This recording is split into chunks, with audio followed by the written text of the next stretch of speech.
Angle आहे तो अजूनपर्यंत सीआयडीने हा हाती घेतला नव्हता, त्यामुळे तोही हाती घ्यावा अशी विनंती करण्यासाठी मी आलेलो आहे. आता याच्यामध्ये एक फोटो तुम्हाला दाखवतो. हा आहे अजितदादांचं काटेवाडीचं घर. ही ती विहीर आहे, त्याच्याजवळ एक कोणाची तरी शेती आहे. त्या शेतीला हे एक बकरी मारून आणि पूजा करून हे 28 तारखेच्या आधीच तिथं टांगली होती. आता फक्त हाडं आणि काही थोड्या प्रमाणात मांस हे तिथं आहे.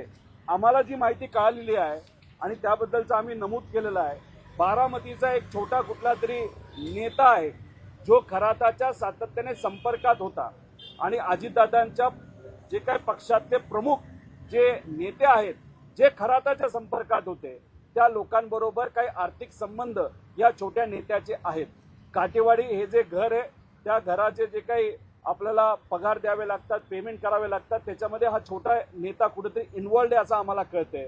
आणि ह्या सगळ्या पूजा एक काटेवाडीच्या घराच्या बाहेरची आणि तिथं सहयोग नावाचं घर आहे त्याच्या बाहेरची पूजा या छोट्या नेत्याच्या माध्यमातून केली असं आम्हाला कळतंय. आम्ही काळ्या जादूवर विश्वास ठेवत नाही, आम्ही बोंदूगिरीवर विश्वास ठेवत नाही, पण या मागचा हेतू काय होता? दादांच्या तिन्ही घराबाहेर म्हणजे एक काटेवाडीचं घर, बारामतीचं घर आणि देवगिरी बंगला या तिन्ही घराच्या बाहेर अशा प्रकारच्या पूजा का झाल्या? मग खराताच्या अकाउंटमध्ये 27, 28 आणि 29 जानेवारीला उलाढाल का वाढली?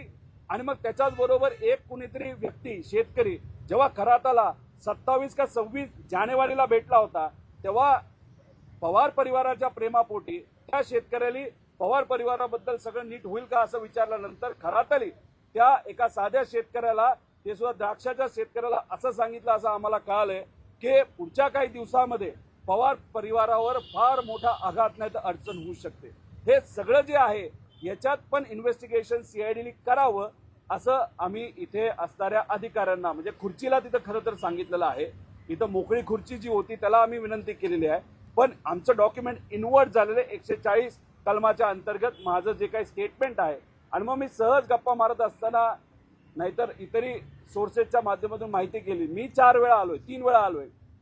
VK सिंग किती वेळा आणलं गेलं त्याला? एकदा.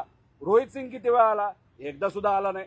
मग सीआयडी खरंच काय करते याचा खऱ्या अर्थाने अभ्यास करण्याची त्या ठिकाणी जरूरत आहे असं मला तरी वाटतं.